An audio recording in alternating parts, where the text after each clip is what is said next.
Gini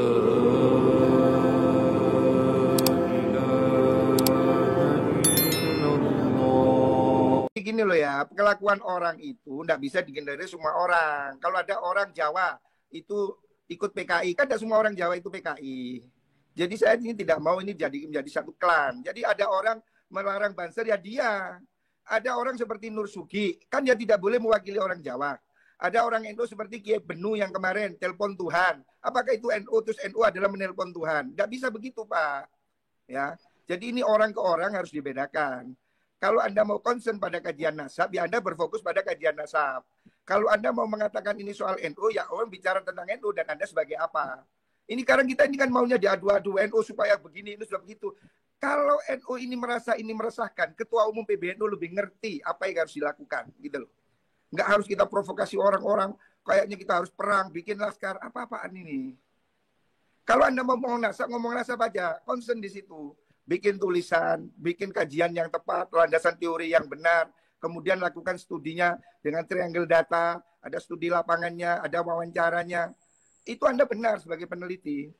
Dan tidak usah melebar itu sudah saya lakukan, dan itu sudah saya serahkan, saya kirimkan pertanyaannya kepada Rabi Talawiyah, dan mereka tidak bisa menjawabnya. Karena memang nasab mereka itu terputus, maudhu'un munqati'un, batilun, tidak bisa dijawab.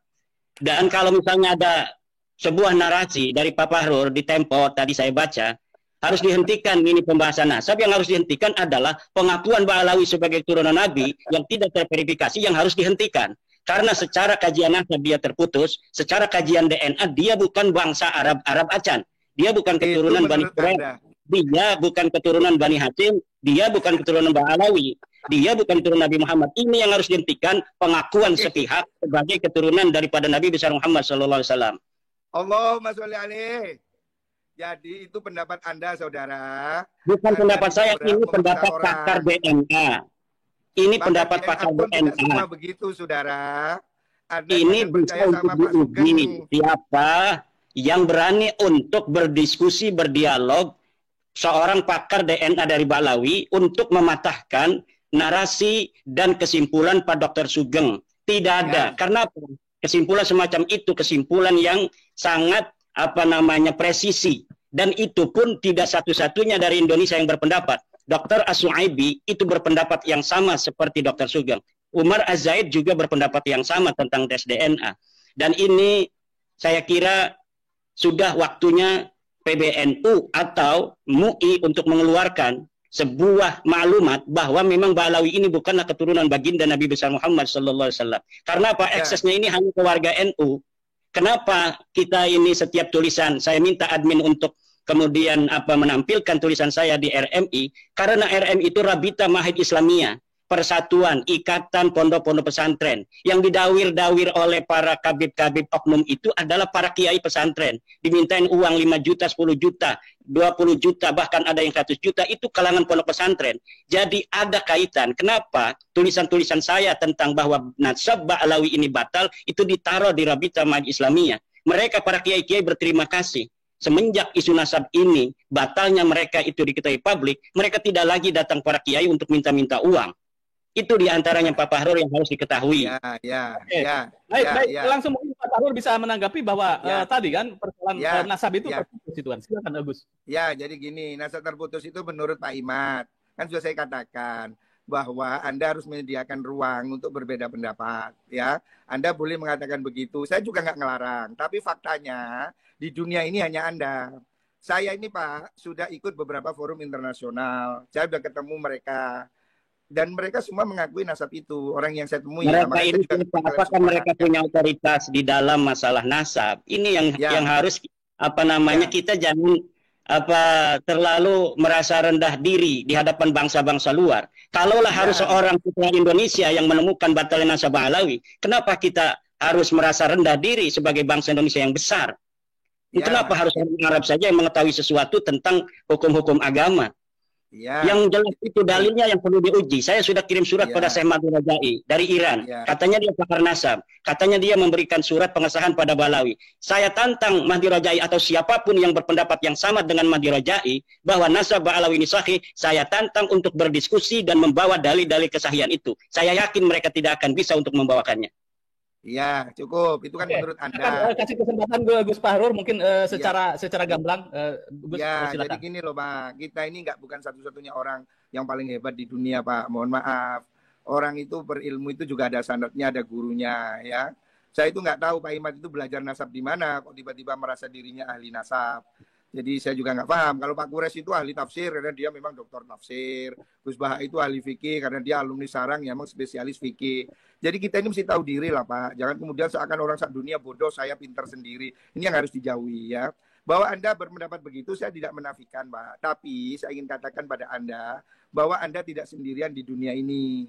Bahwa ilmu nasab ini bukan Anda sendiri yang menguasai ya. Dan ini kemudian tidak hanya di Indonesia. Kan lucu kalau Anda batalkan hanya di Indonesia, yang di Mesir, yang di Kuwait, yang di Bahrain, yang di seluruh dunia. Apakah kemudian Anda bilang batal hanya Indonesia? Kan nanti jadi lucu, Pak. Dan Anda itu bukan hakim yang bisa batal-batalin orang. Dan nasab itu bukan wudhu yang bisa batal ambil lagi gitu loh. Jadi lucu ini nanti. Intinya gini aja loh Pak, Anda boleh berpendapat. Silakan, oke menurut saya begini. Tapi kemudian Anda tidak berhak untuk menjadi hakim kebenaran. Semua orang salah, saya sendiri benar, orang sak dunia salah. Ini terlalu besar Pak menurut saya ya. Jadi kita tinggal lihat masyarakat aja Pak Fahrur, nanti masyarakat apakah akan melihat dalil-dalil dari keterputusan itu yang kuat, apakah akan melihat atau mengikuti Pak Fahrur dengan tanpa dalil bahwa nasab Balawi itu sahih. Bukan tanpa dalil Pak, cuma saya malas berdebat dengan Anda. Saya malas, saya sudah baca kok sebelumnya tesis Anda itu saya lihat itu di tulisannya Murad Sukri. Itu sudah mirip-mirip lah, di beberapa internet saya lihat itu narasi-narasi yang hampir sama. Jadi saya nggak kaget Pak, dengan apa yang Anda ungkapkan itu saya nggak kaget. Jadi kita sama-sama melek internet, Pak.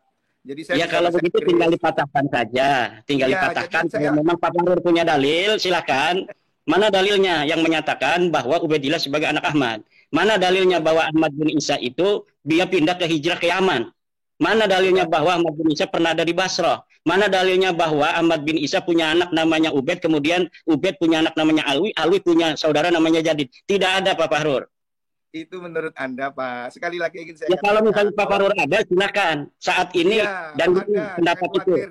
Jangan khawatir, banyak sekali, Pak. Itu remeh bagi saya, Pak. Tapi saya nggak ingin forum ini kemudian kita jadi debat kusir. Itu nanti kita ada satu forum sendiri. Oke, silakan. Saya tantang Pak Fahrur untuk menyiapkan forum dengan saya. Saya tantang Pak Fahrur untuk menyiapkan forum debat ilmiah tentang nasab Balawi yang putus ini. Cari dalilnya, kalau punya dalil. Dengan senang hati. Dengan senang hati, al-ra'si wal ain, al-ra'si wal ain. Naam, ya. Anta dirukum. Al-ra'si wal ain. Anta dirukum. Al-ra'si wal ain. Jadi saya katakan, Pak, Anda ini nggak usah terlalu menggebu-gebu seperti ini ya, sebagai orang sama-sama santri. Saya ini lama Pak Mondok, Pak. Ngerti lah Pak, orang bisa baca kitab saya tahu. Ya, jadi nggak usah terlalu petetek-petetek kayak orang sedunia kalah semua beginilah. Bukan jadi masalah demikian. Karena apa? Narasi-narasi ini yang Anda kemukakan malam hari ini itu bukan satu-satunya alasan saya untuk kiang-kiangan kepada Bapak Fahrur.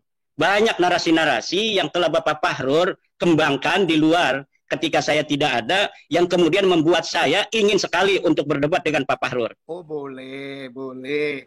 Enteng aja, saya nggak takut sama sekali kok. Ini soal gampang lah, nggak usah sepandeng. Apa sih ini juga bukan soal tanya kuburan kok. Nggak usah ribet lah. Saya ingin katakan, Anda boleh berpendapat, tapi Anda jangan menjadi pemilik kebenaran tunggal. Orang yang merasa yang lain salah, saya sendiri benar, itu hanya Wahabi, Pak. Kalau kita ini biasa dengan pendapat ini, pendapat itu, kita itu sangat luas dalam berhubungan, Pak. Dalil juga begitu, fikih punya banyak kaul ya. Saya ingin ingatkan Anda. Yang kedua, jangan bawa-bawa struktur NU, nama Anda di NU. Karena itu sudah jadi pembicaraan, Pak. Dan Pak Fahrur jangan bawa-bawa NU ketika sekarang ini. Karena tidak ada keputusan NU seperti Pak Fahrur itu. Ya, tapi saya ketua PBNU yang membidangi LBM, Pak. Jadi iya, tapi NU itu organisasi yang ada aturan, yang ada perkumpulan aturan, ada RT dan sebagainya.